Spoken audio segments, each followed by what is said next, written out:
اعوذ باللہ من الشیطان اللعین الرجیم بسم اللہ الرحمن الرحیم ان اللہ ملائکتہ یصلون علی النبی یا ایھا الذین آمنوا صلوا علیہ وسلموا تسلیما اللہم صل علی محمد وآل محمد وعجل فرجا واشرنا معه وزدنا محبت۔ محترم ناظرین، السلام علیکم ورحمۃ اللہ وبرکاتہ۔ الحمدللہ آج تربیت اولاد کے سلسلے کا درس لیسن نمبر 134 ہے۔ الحمدللہ ہماری کوشش یہی ہے کہ نوجوان بچوں تک، یوتھ تک کوئی پیغام پہنچے اور ان میں کچھ چینج آ جائے انشاءاللہ المستعان۔ تو ہماری یہی کوشش تقریباً 2.5-3 سال سے چل رہی ہے، اور یہ سلسلہ انشاءاللہ آگے بھی بڑھتا رہے گا۔ لیکن آپ حضرات سے گزارش ہے کہ یہ بہت اہم ویژن لے کے میں چلا ہوں، اور یہ تنہا میں نہیں ہوں، آپ میرے ساتھ ہیں، اور آپ کو اس طرح سے ساتھ دینا ہے کہ اسے آپ تنہا نہ دیکھیں، بلکہ اس کو آپ آگے بھی شیئر کریں۔ ہو سکتا ہے آپ کے شیئر کی وجہ سے کسی ایسے بچے تک یہ پیغام پہنچ جائے جسے کوئی مدرسہ یا حوزے یا کوئی درس وغیرہ کا ایکسس نہ ہو، ایسی جگہ رہتا ہو جہاں پہ کوئی دینی کلاسز نہ ہو، تو اس تک یہ پیغام اگر پہنچ جائے تو آپ کی وہ کوشش جو ہے رنگ لائے گی انشاءاللہ۔ تو ہم یہ چاہتے ہیں کہ بچوں تک کوئی اہم پیغام پہنچ جائے، اور اگر آپ نے سبسکرائب نہ کیا ہو تو سبسکرائب بھی کر لیں تاکہ نوٹیفیکیشن آپ کو پہنچتی رہے انشاءاللہ۔ تو آج ایک اہم پیغام میں چاہتا ہوں کہ آپ تک پہنچاؤں۔ دیکھیے، ہم لاوارث نہیں ہیں، ہمارا امام زمانہ موجود ہے، اور ہم منتظر ہیں ان کے، اور ہم سے زیادہ انتظار ان کو ہے۔ ہمارا دل چاہتا ہے کہ ہم ان کو دیکھیں، وہ ہمیں دیکھ سکتے ہیں، ہمارا ہر عمل ان کے سامنے پیش ہوتا ہے، وہ ہمیں دیکھ رہے ہیں، لیکن ہم انہیں نہیں دیکھ پاتے ہیں۔ لیکن کبھی کبھی ایسا بھی ہوتا ہے کہ ہماری ملاقات ان سے ہو چکی ہوتی ہے، لیکن ہم پہچانتے نہیں، کیونکہ روایتوں میں کہ جب امام ظہور کریں گے اور انسان جب امام کو دیکھے گا تو کہے گا ان سے تو میں مل چکا تھا، ان سے تو میں ملاقات کر چکا تھا، ان کو میں دیکھ چکا ہوں۔ دیکھیے، آپ کو ایک مثال سے سمجھا دوں۔ ام جمیل ایک عورت ہوا کرتی تھی رسول اللہ کے دور میں، اور وہ کیا کرتی تھی؟ رسول پہ کوڑا ڈالتی تھی، کچرا پھینکتی تھی، اور رسول اللہ سے بے پناہ دشمنی رکھتی تھی، حسد اور بغض رکھتی تھی، اور جہاں بھی رسول کو دیکھتی وہیں توہین کرنے کی کوشش کرتی۔ لیکن معصوم کا مزاج دیکھیے۔ ایک مرتبہ رسول کچھ اصحاب کے ساتھ چل رہے تھے، سامنے سے ام جمیل آ رہی تھی۔ رسول اللہ نے مسکرا کے کہا، اب یہ آ رہی ہے، اب مجھے دیکھے گی تو توہین آمیز جملے استعمال کرے گی، لہٰذا میں غیبت اختیار کر رہا ہوں، تمہیں تو نظر آؤں گا لیکن اسے نظر نہیں آؤں گا۔ اب اس کے بعد جو ہے نا، اب یہ ہوا کہ ام جمیل جیسے آئی قریب میں تو ادھر ادھر دیکھا، اصحاب ہیں، تو کہا تمہارے رسول کہاں ہیں؟ تو وہ خاموش ہو گئے، کچھ نہیں کہا انہوں نے۔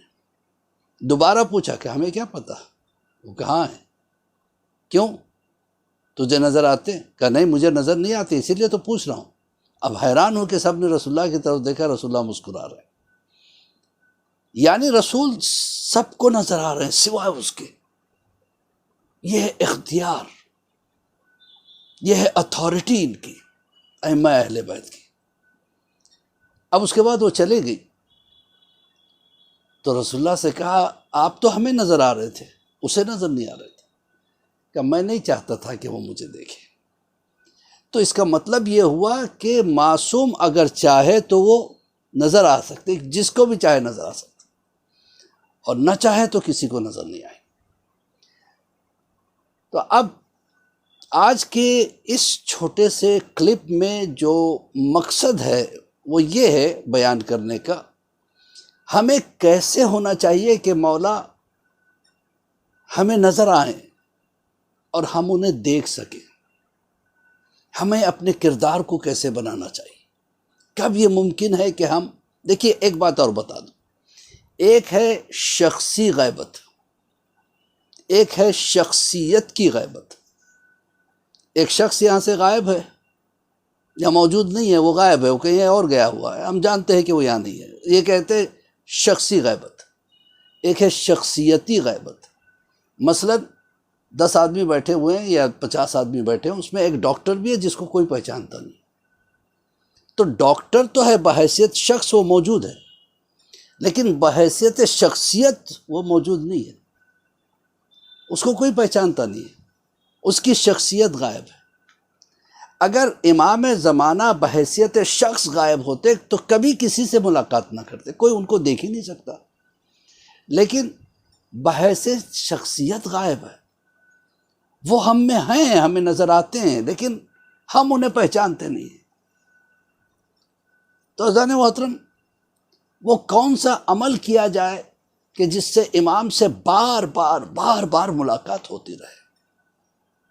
ایک مرتبہ ایک جوان نے کوفے کے مسجد میں جا کے 40 دن تک عمل کیا امام سے ملاقات کے لیے، امام نظر آئے، بہت خوش ہو گیا، ہاتھ جوڑ کے کہا مولا میں چاہتا ہوں کہ آپ کو بار بار دیکھوں، دل نہیں بھرتا، بار بار دیکھنے کا کیا عمل ہے؟ امام نے کہا اچھا وہ عمل جاننا چاہتے ہو کہ جس سے تم مجھے بار بار دیکھ سکو؟ کہا ہاں مولا میں وہی عمل چاہتا ہوں۔ کہا ایک کام کرو، چلو میرے ساتھ چلو۔ امام اپنے ساتھ لے کے اس کو چلے، تو امام کے ساتھ چلا، چلتے چلتے ایک بازار میں پہنچے جہاں پہ ایک دکان تھی، ایک جوہری بیٹھا ہوا تھا، امام نے اس سے سلام کلام کیا، وہ بھی خوش ہو گیا، آئیے تشریف لائیے بیٹھیے۔ تو یہ کہتا ہے ایسا لگ رہا تھا کہ یہ کئی ملاقاتیں ہو چکی ان میں آپس میں۔ اب یہ بیٹھ گئے، بیٹھنے کے بعد اب تھوڑی دیر کے بعد ایک عورت وہاں پہ پہنچی، اس کے ہاتھ میں کانوں کے بوندے تھے، اور وہ آ کے کہنے لگی دیکھیے میں یہ بوندے بیچنا چاہتی ہوں، مجھے 3 درہم کی ضرورت ہے، میں پورے مارکیٹ میں جہاں جہاں جوہری دکانیں رکھتے ہیں میں وہاں پہ گئی، لیکن سب 2 درہم دینے کے لیے تیار ہیں، 3 درہم کی مجھے ضرورت ہے، میں 2 درہم میں بیچوں گی تو میرا کام جو ہے نہیں ہوگا، میرا مسئلہ نہیں حل ہوگا، تو میں کیوں بیچوں؟ کیا آپ مجھے اس کے 3 درہم دے سکتے ہیں؟ جوہری نے اس کو دیکھا، اچھا امام بھی موجود ہے، چاہنے والا بھی موجود ہے، جوہری نے اس کو دیکھا، پرکھا، کہا کہ میں اس کے 3 نہیں 7 درہم دوں گا۔ پریشان ہو گئی، حیران ہو گئی، ارے پورے مارکیٹ میں کوئی 3 دینے کے لیے تیار نہیں، آپ 7 دیں گے؟ کیوں؟ کہ اس لیے کہ اس کی قیمت ہی اتنی ہے، میں تجھے 7 دوں گا، تیرے سے 7 درہم میں خریدوں گا اور میں 8 میں بیچوں گا، 1 درہم کا فائدہ میں اس میں رکھوں گا۔ امام نے کہا اچھا چلو اٹھو، اٹھے باہر نکلے، باہر نکلنے کے بعد امام نے کہا کہ دیکھو یہ جانتا نہیں کہ میں اس کا امام ہوں، لیکن اس کی جو یہ عادت ہے نا، نیت، اچھی نیت رکھتا ہے، لہذا میں روز اس سے ملاقات کے لیے آتا ہوں۔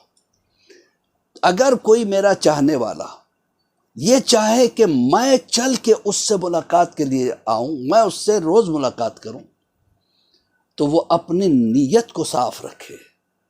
بہت سے لوگ ایسے ہوتے ہیں، بہترین داڑھی، ماتھے پہ سجدے کے نشان، ہاتھ میں تسبیح، لیکن اگر ان سے کچھ معاملات کیے جائیں، اگر ان سے کچھ یعنی فائنینشیل ڈیلز ہو تو وہ خطرناک ثابت ہوتے ہیں، وہ پیسے دبا دیتے ہیں، پیسے مار لیتے ہیں۔ اللہ توفیق دے ایسوں کو۔ اسی کے ساتھ مولوی عباس علی خوئی کا سلام قبول کریں، اور ہم دعا گو ہیں کہ پروردگار ہمیں توفیق دے، ہم ایسے بن سکے جیسے ہمارا امام زمانہ چاہتا ہے۔ پروردگار ہمارے گناہ کبیرہ و صغیرہ کو معاف فرما دے۔ پروردگار یہ جو سلسلہ چل رہا ہے ماشاءاللہ سے اب تک تو چل ہی رہا ہے، آگے بھی چلتا رہے، اور یہی ہم سب کی مغفرت کا ایک ذریعہ بن جائے۔ پروردگار بحق زہرا و بیہا بالہا بنوہا امام کے ظہور میں تعجیل عطا فرما، ہم سب کو امام کے چاہنے والوں میں شمار فرما۔ فقط والسلام ورحمۃ اللہ وبرکاتہ۔